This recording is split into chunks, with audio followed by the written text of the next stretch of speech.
بسم اللہ الرحمن الرحیم۔ میں ہوں حکیم احمد پاشا اور آپ دیکھ رہے ہیں یوٹیوب چینل دیسی نیچرل دواخانہ۔ اللہ کرے کہ آپ اچھے ہوں، سکون سے اور صحت سے ہوں۔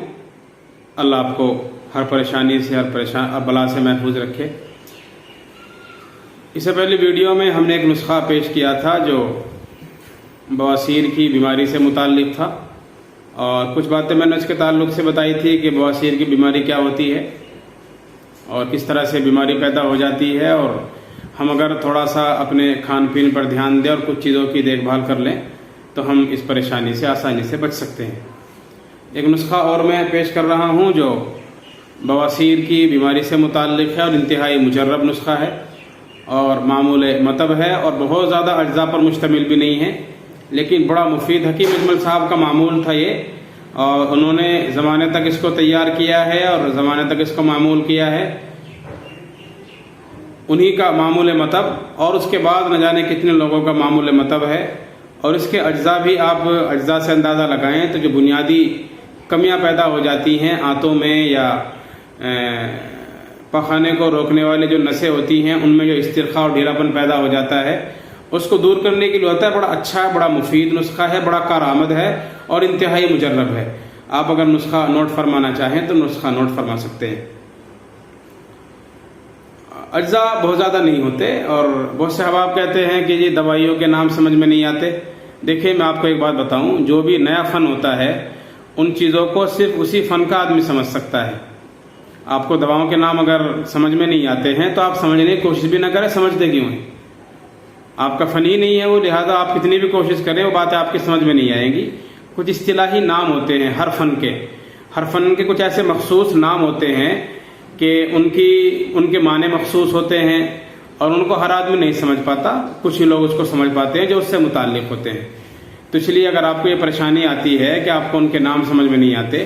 تو آپ ایک کام کیا کریں کہ پنساری کے پاس جا کر وہ چیزیں حاصل کر لیا کریں، تو آپ کو خود ہی سمجھ میں آ جائے گا۔ اور اگر مزید آپ سمجھنا چاہتے ہیں تو گوگل وغیرہ پر یا جو آپ کی کتابیں ہوتی ہیں مفردات سے متعلق بہت سی تصویروں کے ساتھ بھی ہیں، باتصویر ہیں،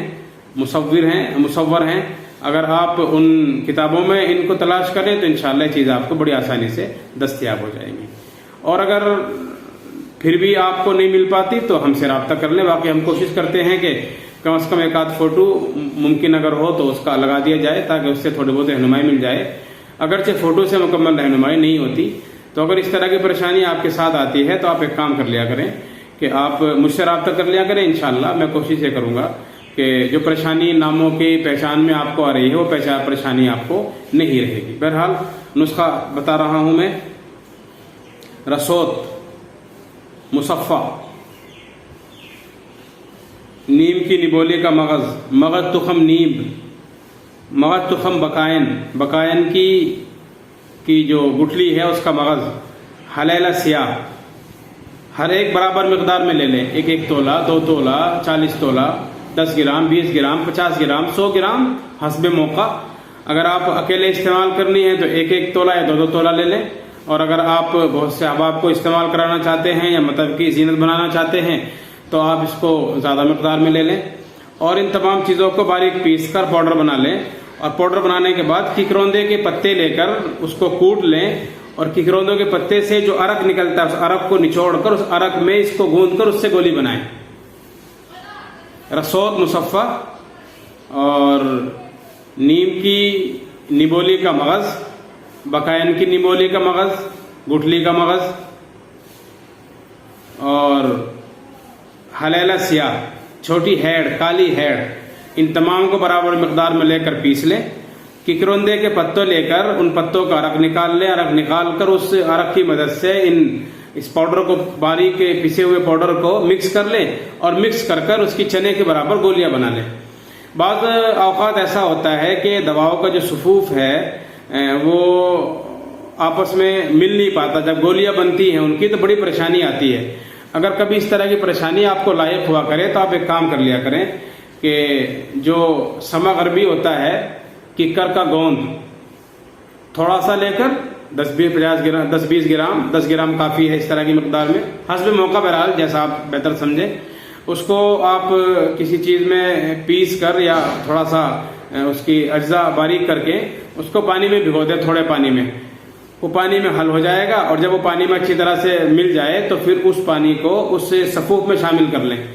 اس سفوف میں شامل کر کے پھر اس کے ذریعے سے گولی بنا لیں، تو گولی بننے میں جو پریشانی ہوتی ہے اس کے ذریعے سے وہ تھوڑی پریشانی ختم ہو جائے گی، بلکہ آسانی سے گولی بنتی ہے، سبھی قسم کی گولی اسی طرح سے بنائی جاتی ہے۔ چنے کے برابر آپ نے گولی بنا لی ہے، 2 گولی صبح اور شام خالی پیٹ تازے پانی سے آپ استعمال کریں، انشاءاللہ اللہ کی ذات سے امید ہے جو بڑا شافی ہے، کافی ہے، اور جسے اپنے بندوں کی بڑی فکر ہے، بڑا ہمدرد ہے اپنے بندوں کے تعلق سے، اور بڑی محبت کرتا ہے اپنے بندوں سے،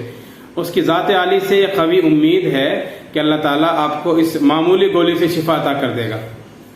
بہرحال آپ پہلے تجربہ کر کے دیکھیں، تجربہ کریں گے تو آپ کو پتہ چلے گا یہ گولی اگرچہ اس کے اجزاء بہت مہنگے نہیں ہوتے اور عام دستیاب ہونے والے اجزاء ہیں، ہر جگہ مل جاتے ہیں، لیکن اس کے باوجود یہ گولی بڑی مؤثر ہوتی ہے، بڑی مفید ہوتی ہے اور بڑی کارآمد ہوتی ہے، انتہائی مجرب گولی ہے۔ اگر آپ اسے استعمال کریں گے تو انشاءاللہ اللہ آپ کو شفا عطا کرے گا، اور جو پریشانی آپ کو ہوتی ہے اس پریشانی سے اللہ آپ کو صحت عطا کر دے گا۔ ایک بات اور ذہن میں رکھیں، میں نے اس سے پہلے بھی آپ کو بتایا تھا کہ اگر آپ اس بیماری سے بچنا چاہتے ہیں، ٹھیک ہونا چاہتے ہیں، اگر بیمار ہو گئے ہیں تو گرم چیزوں سے پرہیز کریں، گوشت وغیرہ سے احتیاط کریں، گرم مسالوں کا استعمال نہ کریں، سرخ مرچ کا استعمال نہ کریں، بہت سادہ کھانا کھائیں جو بہت جلدی ہضم ہونے والا ہو، زود ہضم ہو، اور ایسا ہو کہ جس میں نفق پیدا نہ ہوتی ہو، افارہ پیدا نہ ہوتا ہو، بادی چیزیں نہ ہوں جیسے آلو وغیرہ ہے۔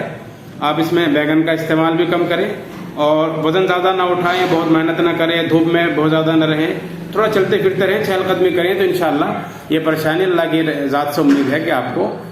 اس پریشانی سے چھٹکارا مل جائے گا، اور اللہ آپ کو انشاءاللہ شفا عطا کر دے گا۔ اللہ کرے کہ آپ اچھے ہوں، صحت اور سکون سے اللہ آپ کو رکھے، اور اگر یہ پریشانی آپ کو لاحق ہے تو اللہ اس پریشانی سے ہم سب کو بچائے، اور اگر کسی کو یہ پریشانی نہیں ہے تو اس کے لیے دعا کریں گے کہ اللہ اس خبیث اور پریشان کن بیماری